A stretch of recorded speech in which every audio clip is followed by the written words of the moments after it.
Hello beautiful viewers, you're welcome to the channel once again. This is Odum Business Consult. We started working on the project using PHP, CSS and other programming language to design a simple database for businesses or for our personal use. I've made about 4 videos on that. So if this is the first time that you are watching, you need to go back to the channel and watch that video for better understanding. Let me show you the project that we are working on. So this is the project that we are working on. We are going to design a similar database like this. So this is the login page.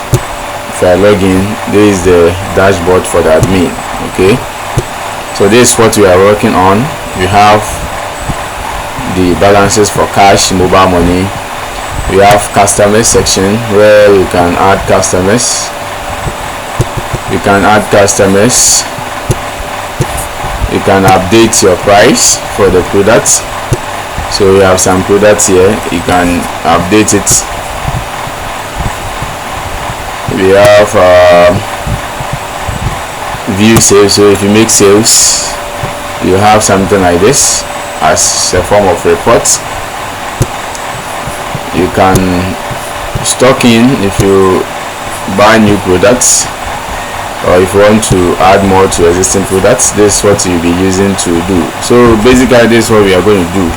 We are going to design a similar project like this. Okay, so if this is the first time that you are watching, I've made so many videos on the introductory aspects on how to install XAMPP, how to create a database, how to connect to a database, how to create a table, and so on and so forth. Okay, so if this is the beginning of you watching me, you need to go back to the channel and look for those videos and watch them. Okay, so today we are going to concentrate on how to design stock in form, something like this. Okay, we are going to begin to code using PHP and other programming language to design something like this. Okay, so by the end of this video you'll be able to start coding using PHP to design a form like this, a simple form like this. Okay, so stay tuned. If you have not subscribed to my channel, I will urge you to subscribe to the channel. If you have anything, you can leave them in the comment section and share the videos with your colleagues. Thank you very much for being with me. So let's get started. Okay, so now what we'll be doing, let me log out from this page. We need to open our directory folder. Okay, and in the other video I showed you how to design a directory folder. So we're going to open that. You go to your local disk. Okay, go to your local disk.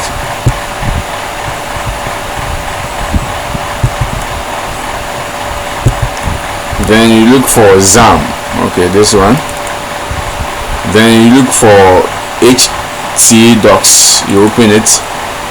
Over here you see your directories that you are working on.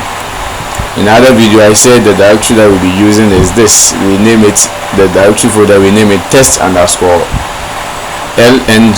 Okay, so this one, and we created this particular PHP file.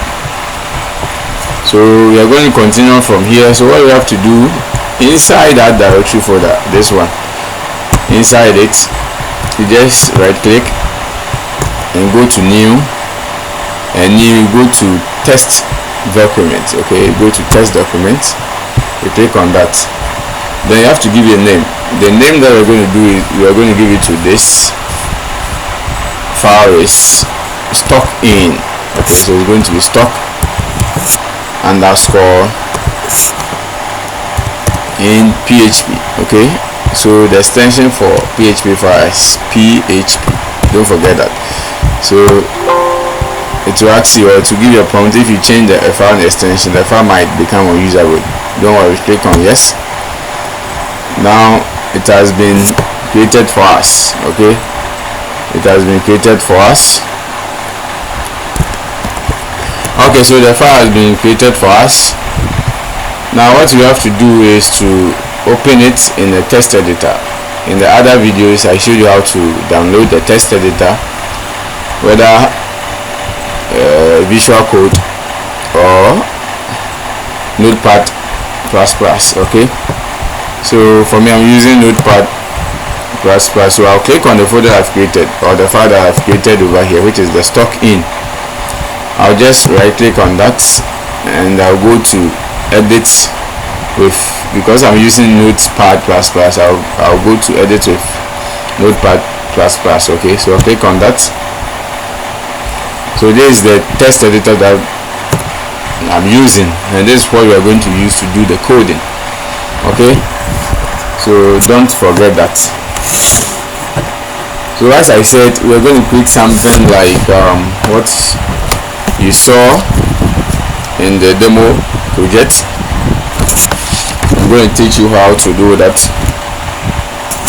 in a very professional manner, and I'll be giving you explanation in every section that I give it to you. Okay, so in the previous video I said for PHP files, for the server to know that you are dealing with a PHP code, you need to start with a PHP syntax. Okay, it's a special name that we use to write PHP files, so that the server will know that this group of code is PHP and it will run it as such. Okay, so we're gonna start. You have to start with less than sign, then your question mark. You write PHP. Okay, then you have something like this. So this is the tag for PHP. There is a syntax for PHP. The server will know that the following groups of code is on the PHP and need to be run as such. Okay, when I say PHP is a server-side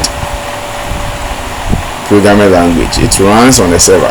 Okay, it only runs on the server. So if you start with this, the server will know that the following group of codes belongs to PHP and it will run it as such. Now here what we have to do, we're going to use, or we're going to include this file. Okay, here, this one, we're going to include it in this current file, this one, and this contains our database connection. In the other video I showed you how to write this simple code, how to connect your database with PHP. Okay, we've done that. So if this is the first time that you are watching, you need to visit that video and watch that. Now, so in our current file or group of code, we need to include this. Well, this is the database connection. Everything that we will be writing here needs to be communicated with our database. The database that we've created over here, let me show you. This database that we've created the other time. This is the database that we created the other time. A minute. Okay, so this is the database that we created the other time. We created one table, we name it users. Okay, so this is the database that we are dealing with, test_db. So if you come here, you could see that we've connected this server to the database known as what, test_db. So everything that we'll be doing from now onwards need to be communicated with this database. Okay, the database over here, which is being found in the PHP admin if you are using a local host. So how do we do that? How do we include this file in our current code? How do we include this file? Do you have to copy everything and paste it here? No, it's going to be some kind of difficult start to do. We'll be writing all this code in every single file. No, it's going to overcrowd our code. So in programming we can use a language, or in PHP we can use the keyword include. Okay, so we can use the word include then we bring our current file, which is db underscore php.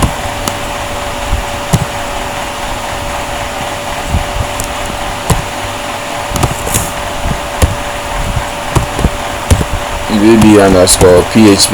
Okay, so we've included this file, this whole group of code. We've included it in the current PHP file that we are creating. What it means is that this include tells the server that it should run whatever inside this file first before running the rest of the code, or it means that it's going to run this as if this group of code, this one, what you see over here, it is going to run it in the current file as if it is part of the current one that we've created. Okay, so whatever inside this file is going to be run first. The server is going to run it first before it will continue with the rest of the code that we're going to write. Okay, and this code, this simple code that we see over here, is connecting our database. We've used PHP to connect to our database that we've created. The database that we've created is what? Test underscore db. Don't forget that PHP is a programming language that can be used to manipulate, or that can be used to communicate with a database. Okay, MySql Database, or any database application that you know. Okay, so we are using this group of code to communicate with our database that you see over here. And in order to do that, we need to include it in our current file. Okay, so this include means the server should run wherever inside this file first before continuing with the rest of the code. Okay, that's the meaning. So now we are now come to start, or we are now going to begin with the current file that we need to create. Okay, our current file that we need to create. So I'll just give a comment like this, / I'll give explanation to a comment. I think I didn't done it in the previous video. So comments, we are going to do drop down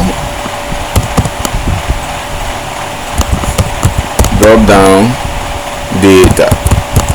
A comment in programming means that group of words or that group of code will not be executed by the server. Okay, it is going to be ignored. The server is going to ignore all these group of words. It's not going to execute it, whether they are group of words or whether they are code. That section is not going to be executed. It's not part of it.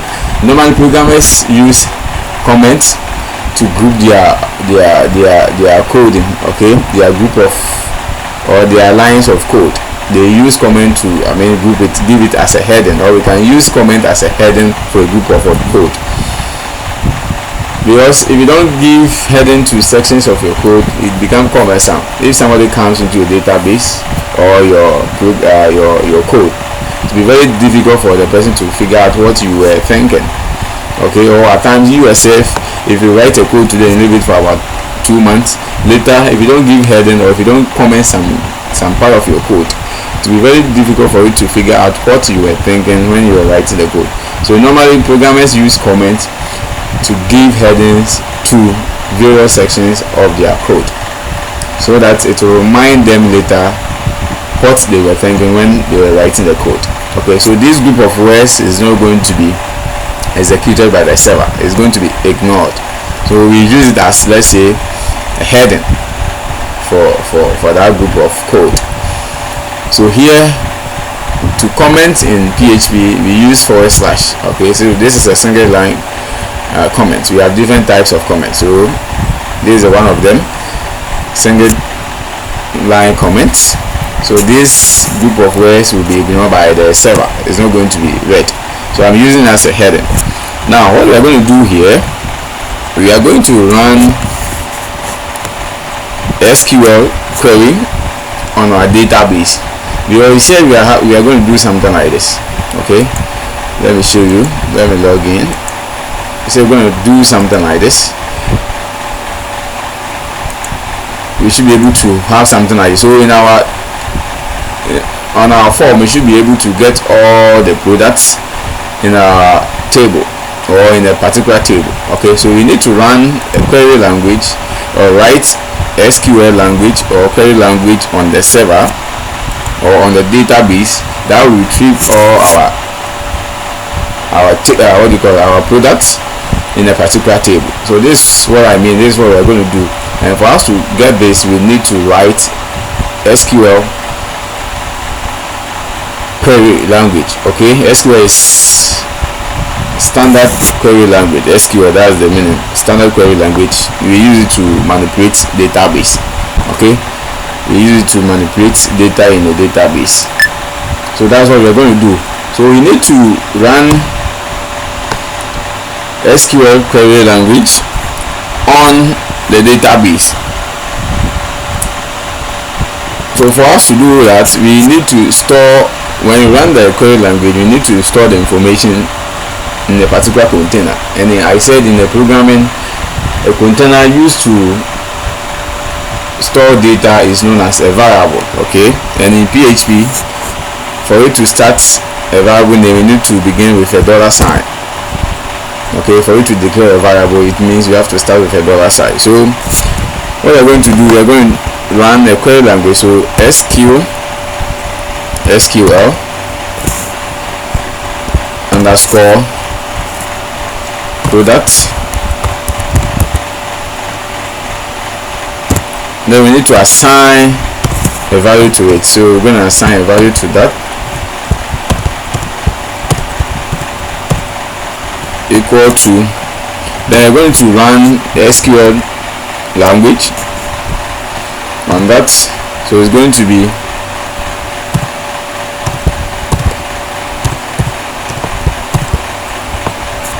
we're going to use the keyword for SQL, which is select.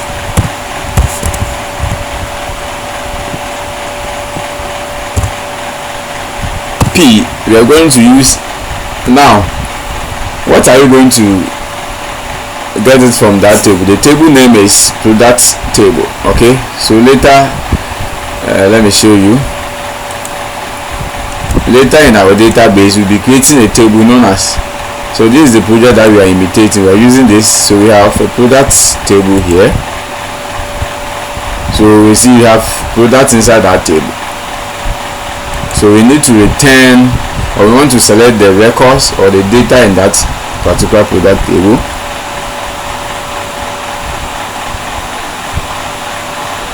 So later in our database, we need to create, or we'll be creating a table known as products. Okay, we'll be creating a table known as products. So this is the database that we are working on. So we'll be creating a table known as a products table. Okay, so here the select that we are going to do, we are going to select the data or the records in a particular table, which is the product table. And to simplify things for us, to shorten the coding for us, we are going to use a shortcut, which is alias for that table. So we're going to use the P stand for the product table. So we're going to select the product ID from the product ID. So the P dot, then we are going to write product ID, product underscore, so ID. It means we are going to return, or we need to select all the columns, or a column which is known as a product ID. Okay, a column which is known as a product ID in the product table. So the P dot over here is a shortcut for the product table. We call it alias for that product. It's like a nickname for that table. So a product table, so we need to select the column in that table, and the column name is what? Product underscore ID. Later when you are creating the table, you understand it better. Okay, so product underscore ID, then comma, we have we need to select the name, a column name from the table, then comma, we need to select the size for the product. So size for the product, comma, we need to select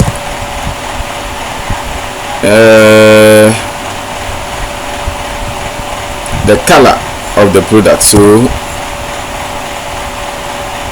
from the product table we need to select the column which is known as the color.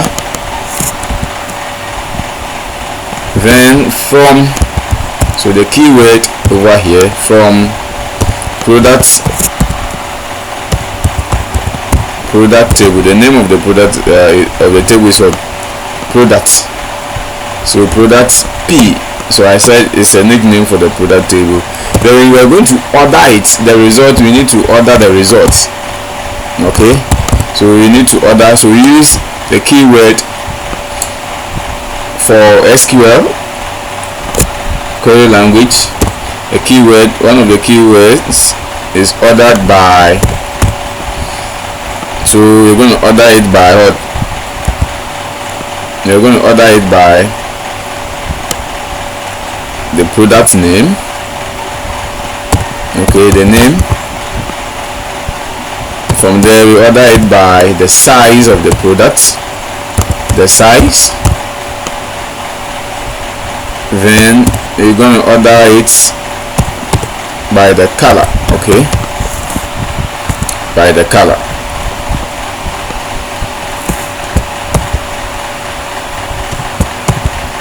So by the color of the product.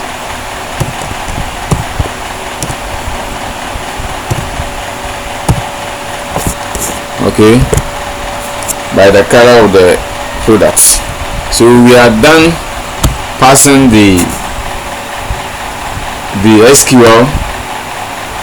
SQL query language. Okay, so we're going to run this on the server or on the database. Okay, we are going to run this SQL. We're going to run it on the database to return the information for us. Now when the information is returned, it should store it in this variable for us. Okay, well, I said the variable is a container used to store a data. So if this data is returned by this query language, it should be stored over here. That's the meaning. Okay, and I said the P is a short name for the product table. So inside the product table we have a column known as what? Product underscore ID. We have a column known as name. We have a column name known as size. We have a column known as what? Color. So from the product table, and you should order the result that you're going to get. You should order it. When you say order it, maybe arrange it in alphabetical order by the name. Then apart from the name, you arrange it alphabetical by the size and then by the color. That's the meaning. A simple query language that is written over here. I believe you understand what you are doing. If you don't understand anything, let me know. Leave it in the comment section. I will give you more explanation on that. Okay, so now that we've passed that query language, we need to use an object in SQL, MySQL query, and a method, or let me say a method or a function in SQL language or the SQL server to run it. Okay, so we need a method to run this code on the server, where this variable is just holding it. So we need to tell the server it should run this for us in the database. So for us to run it, we need to use a method in SQL. Okay, so the method that we're going to use, the results. So we're going to have a variable also known as I said, if you want to declare a variable, we have to start with a $sign. So it's going to be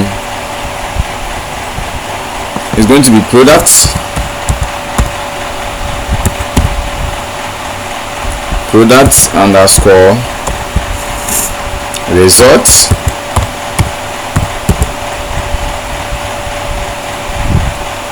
Then we're going to assign it.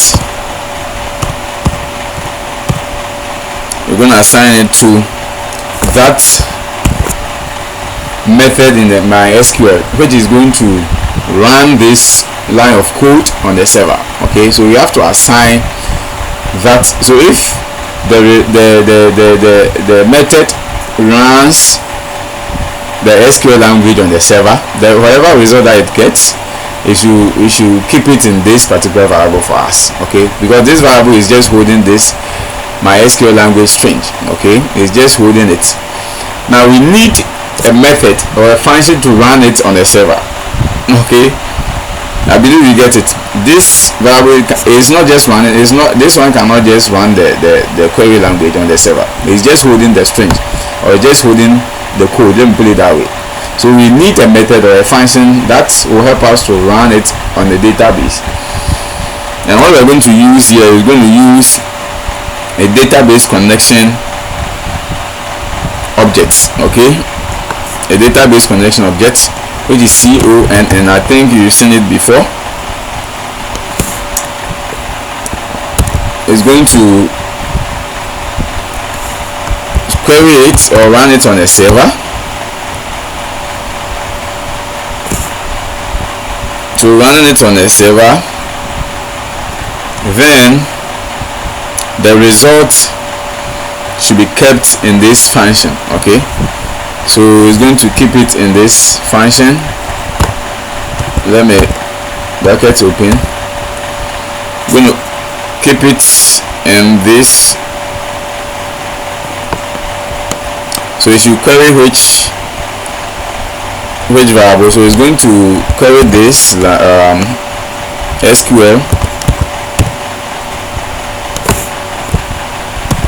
query language, which we have used this variable to store it. So this is what is going to query. It's going to run it. If I say query, it's just going to run it on the database, okay.